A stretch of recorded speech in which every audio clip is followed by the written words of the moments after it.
Hey guys, Steve Welch here, and I picked this particular Camry for a very good reason, and it's because it has one of these. Well, what is that? So a lot of people start looking at it and go, what is action? And you know, there's other things that are on that that thing. What is this thing? You know, you don't quite know what it is. Well, that is Toyota's dash cam. That is the manufacturer's dash cam that comes from Toyota. You'll see that you have a thing down here that you can actually find your apps. So it's going to show you your app store, so you could scan one of those very easily. It's, you know, you also will have a little book that normally comes with it that will be in your owner's manuals.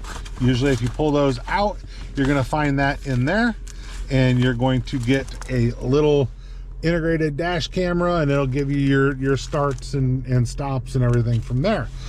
So what a lot of people say is, well, all right, can you just tell me the basics, right? Basics, very easy. Press and hold this, right? Once you get that blue, it's going to actually start broadcasting. So you have to disconnect from CarPlay or Android Auto or anything like that, and then search your Wi-Fi. Once you search your Wi-Fi, it's going to show you it'll say cam. You'll notice it right away. It'll be in there. I don't remember the exact one that it shows, but it'll show cam. You can connect to it. Once you connect to it, it's going to ask for the password. What's the password? Hey, I'm not gonna tell you. No, I'm just playing. The password is, it depends. That's the easiest way. So sometimes the password on some of them, I've seen it be the last four of the VIN. It's not usually what it is. It's usually 8 to 10 digits, and it's usually 1, 2, 3, 4, 5, 6, 7, 8.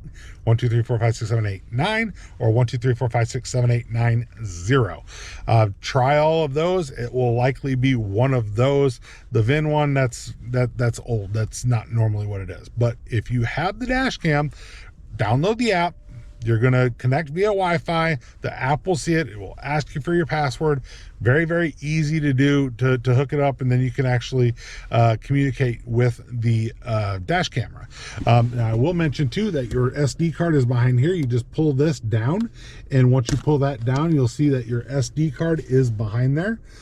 So you can pull that down very easy. Don't pull the dash cam, or don't pull that SD card out while the dash camera is on.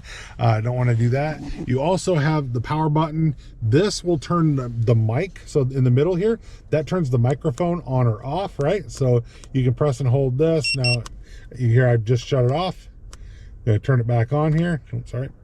Turn it back on here. See, everything lights up. Everything's right there. Still looking for the Wi-Fi, see if it connects to a phone, but the power's on, so it's now recording, right? And then you've got the microphone that you can turn on or off right here. So there, now the microphone's recording, or turn it off. Now the microphone's off. If you want to save something, it's very easy to do that. Just hit that action button, and that will save whatever you just saw, so you can come back and grab it later. So real quick on the dash cam, that's a real quick tutorial. I'm not trying to go too deep into it. Once you download the app, it's pretty cut and dry. You have that little manual that's within your manuals. The main thing people ask is, what's the password? How do I get there? Like I said, it's usually 1 through 8, 1 through 9, or 1 through 9 and then add a 0 at the end, but 8, 9, or 10 digits. That should be your password. Try it. If it doesn't work, then reach out to me and we'll kind of figure that out from there. Hey, you guys have a great day. Hopefully that worked on your new Toyota dash cam. Steve Welch here. You guys have a great one. Talk to you soon.